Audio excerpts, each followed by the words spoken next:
Hello. All right. Cashless Society here again today with another video on the inevitable world of digital assets. So, first off, I wanted to take a look at this altcoin dominance chart. Last time I did an update on it, we were bumping up against this trend line, and we did see it break out. So I think you're going to see a continuation up for a long time now.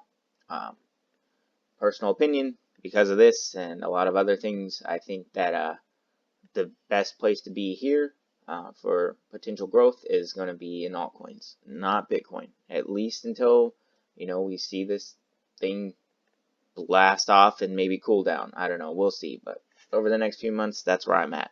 So first thing to note here is if you see, dating back to May of 2017, so over 3 years now, we have a pretty solid downtrend that's been happening here that it just broke above also. So that just sticks out to me, and you can see that will probably continue up. My targets right now are easily 50% dominance, maybe up to 70, even more, before I make any moves or decisions. All right, so a quick update on some trades that I'm in. As I mentioned in my last video, I got out of that Tomo position, closed that out.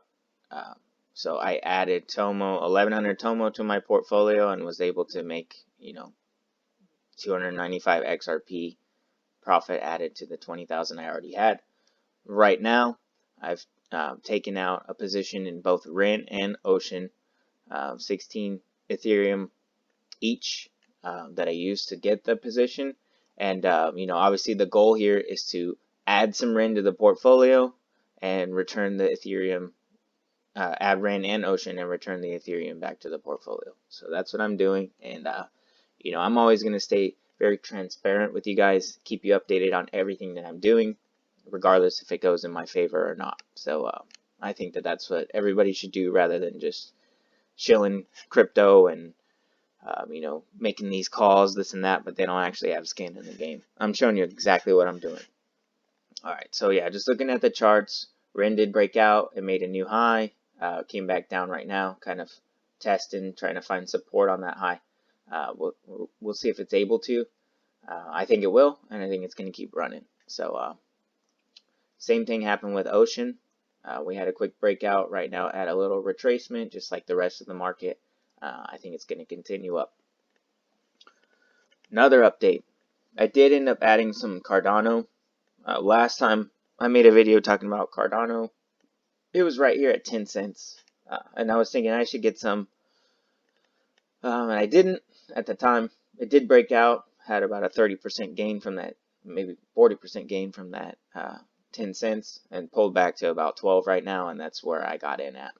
What I did was I just reduced my position in Elastos. I still hold some Elastos, just not near as much as I was. And that's just because I've been seeing a lot of drama with this project. I've been following it forever now. Over 2 years I've been watching this project, and it has great potential, great upside. So I kept enough that if it does reach that potential, I'll have done really well. I'm just tired of all the drama, to be honest, and I'm not trying to be so exposed to something that is uncertain. I just think that at least short term, there's more growth potential here in Cardano, so that's where I'm going to stay at. And I wanted to show you a quick snapshot of my portfolio as a whole, just to see where I'm at. Right now, my biggest holding is XRP by far, and that's going to stay that way. Chainlink and Tezos are my only holds right now besides XRP. No, I take that back. So Ren, Ocean, Cardano are all ones that I'm basically in the process of trading right now. I'm trying to get more Ethereum. The goal is to just put more Ethereum back in the portfolio, though.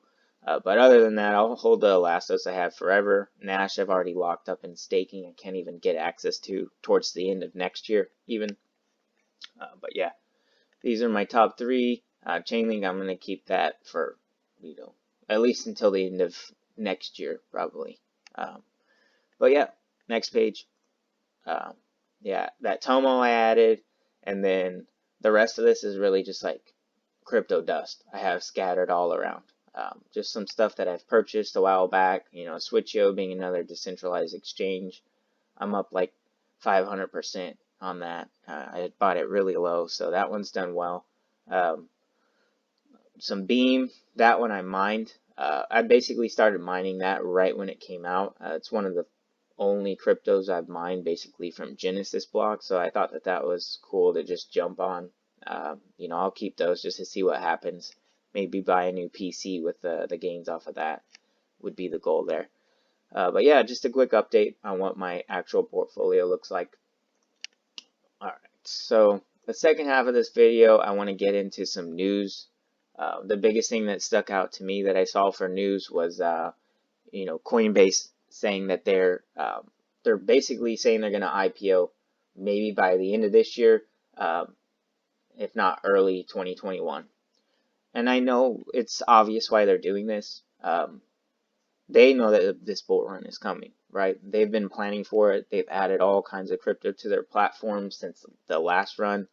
And they want to get in position to capture all of this hype and everything. And it's just going to add more. I wouldn't be surprised if Ripple follows next. Coinbase and Ripple are going to be the first, crypto companies to IPO in the United States, and both of them are going to reach some fairly high valuations, I would guess. So this will just add more fuel to the fire for what's to come in crypto. And this also follows, obviously, after the announcement just a few months ago. We heard that JP Morgan accepted Coinbase as a client. So they're going to be the ones launching that IPO and everything over there at JP Morgan. All right, next up. So what we have here is Circle confirms freezing 100K in USDC at law enforcement's request. So I just wanted to bring this up because a couple things to note in here. Let's just read the article. Center can confirm it blacklisted an address in response to a request from law enforcement. While we cannot comment on the specifics of law enforcement requests, Center complies with binding court orders that have appropriate jurisdiction over the organization. The incident underscores the limits of decentralization when regulated businesses interact with permissionless networks. While USDC runs on a public blockchain, where normally funds are under user control, in order to remain compliant, Center wields the power to sanction certain accounts. All right, basically, the biggest things to see here is that, if the IRS comes after you because you're evading taxes or anything like that in the future of finance, if your funds are held at a bank or they're held on a centralized exchange, the government can literally just come and freeze your money, or I would not be surprised if they'll be able to just take it from you. So this is going to be one of the big negatives of a cashless society. My name being Cashless Society for the channel and everything, I've chosen that name because as you see in my Twitter handle, I believe this is inevitable. So I just want people to know this is coming and how can we get in front of it, and what are the positives to get out of this. And one thing to note here is this is why decentralized exchanges are going to be important into the future. And that's why out of all of the decentralized exchanges, I favor Nash, because Nash is this decentralized exchange while at the same time they are a registered security.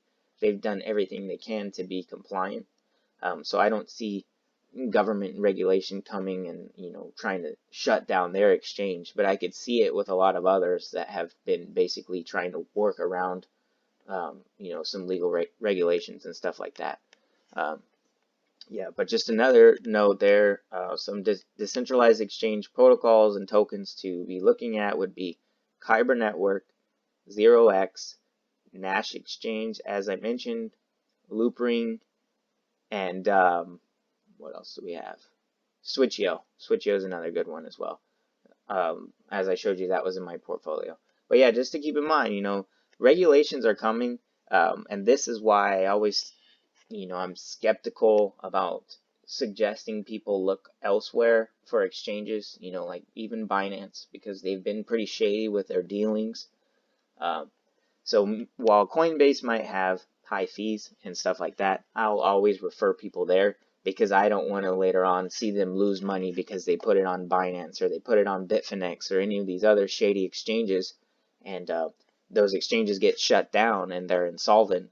Then what happens to your money? It's probably just lost, to be honest. So it's always a better safe than sorry scenario when using Coinbase. All right. Another thing to note.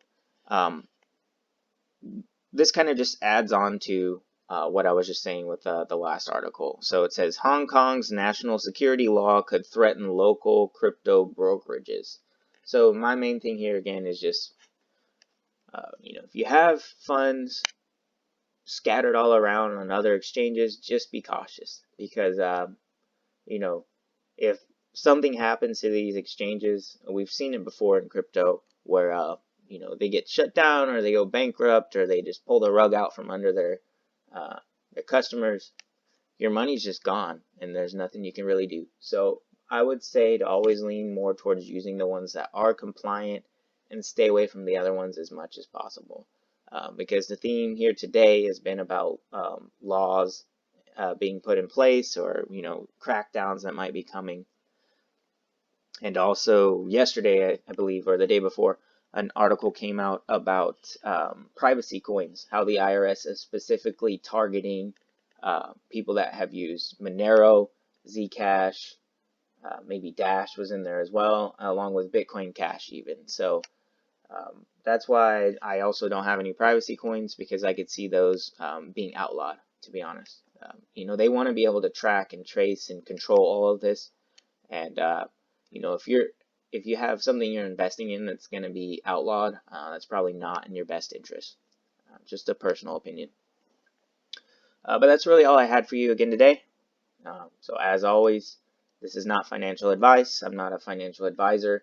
It's just my passion to help those that are interested learn about the space and how to navigate it to the best of their abilities. So, but yeah, if you have any questions, send me an email. My email will be in the description of the video, as well as, send me a comment or shoot me a tweet on Twitter, anything like that, and I'd love to help out. So, yep, thanks for watching.